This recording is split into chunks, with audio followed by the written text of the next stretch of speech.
Iyo. Hinggan niyo ako sa mga nagsimula na. Saan mo dadalyan pag Uwi sa Pinas. business? Then business, yes. Planning to have a restaurant business. Ba't po kayo bumili niyan? Para makapagpagawa ko ng bahay. Kasi ang hirap pa mag-saving. Kailangan makalaglag kahit konti.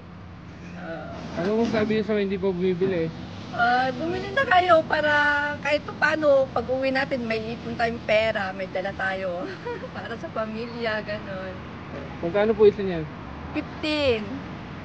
Sige po. Bumili na kayo.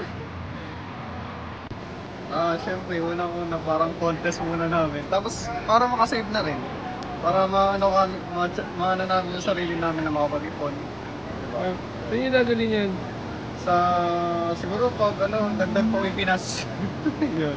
Wala kang ipon. Sa mga lalaki niya. Sarili ko lang. Kasi puro naman sa kanila. Gusto ko po kasi makaipon habang bata pa. Pag kasi hindi ako nagsisave, walang natitira sa akin. Yun lang. Saan niyo po dadalhin niya pagkano po nun eh? Sa Pinas po, may pagdadala for investment po sana. Anong klase po investment? Sorry? Anong klaseng investment po? Business po.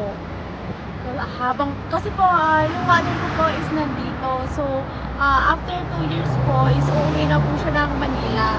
So, paano ko po makatulong for investment po sa kanya? Ba't po kayo bumili niyan ng saving challenge? Well, magandang ano to. Kasi for a long time dito sa Dubai, baka sakaling makaipon ako ng pera this time. Okay. Patagal na po kayo? Gano'n po kayo katagal dito? Muna, more than 12 years na. So, pagka meron ka nito, mapipilitan kang mag-savings eh. Baka sakaling makakuha ko ng 10,000 just for 4 months or 3 months. Kaysa naman na gastos dito at gastos doon.